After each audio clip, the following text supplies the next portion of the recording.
Not for the first time.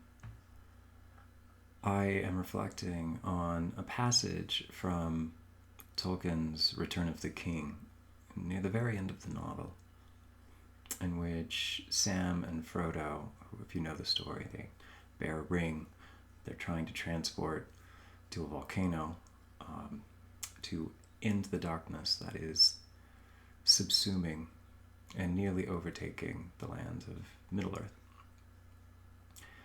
And they're very tired. The landscape they walk through is bleak and desolate, with jagged rocks and volcanic ash and poisonous fumes, and a darkness pervasive and impenetrable that surrounds them. Frodo, who bears the ring, but has become weakened by the weight of it in this atmosphere of oppression, is struggling to continue and is leaning heavily on Sam, his companion, for emotional support. But Sam's also wary and discouraged, and he plunges at one point into despair as he watches Frodo's strength fade. Yet, despite the overwhelming darkness around them both, he remains loyal, willing to do whatever he needs to do to help his friend complete the task. There they sat and made such a meal as they could, keeping back the precious lembas for the evil days ahead.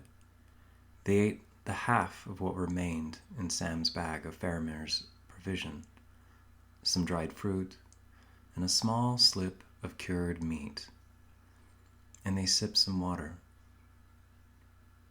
They had drunk again from the pools in the valley, but they were very thirsty again. There was a bitter tang in the air of Mordor that dried the mouth.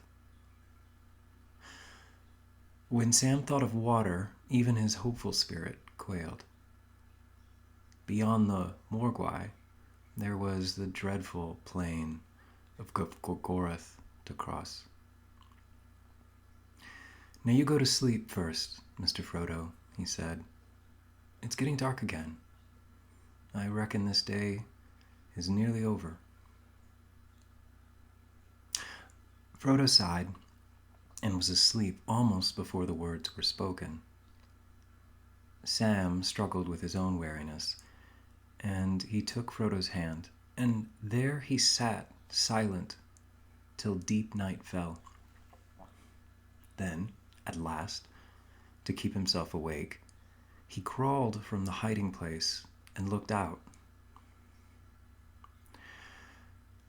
The land seemed full of creaking and cracking and sly noises, but there was no sound of voice or of foot. Far above the Efelduath in the west, the night sky was still dim and pale, but there, peeping among the cloud rack above a dark tor high up in the mountains, Sam saw a white star twinkle for a while. The beauty of it smote his heart as he looked up out of the forsaken land, and hope returned to him.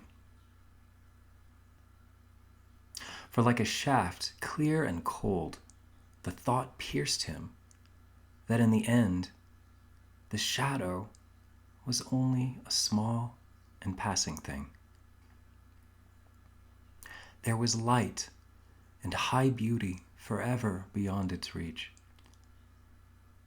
His song in the tower had been defiance rather than hope, for then he was thinking of himself. But now, for a moment, his own fate, and even his master's, ceased to trouble him. He crawled back into the brambles and laid himself by Frodo's side, and putting away all fear, he cast himself into a deep, untroubled sleep.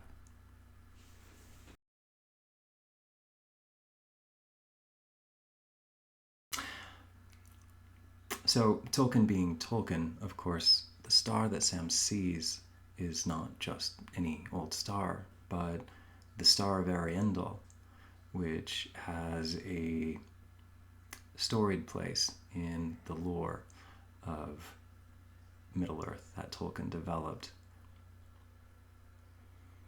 But from Tolkien we know that the star still shines today, because the story of Ariandel and his Cimmerel was the elvish account of the star we know today as the planet Venus, which is a representation of love. So, faith, hope, love.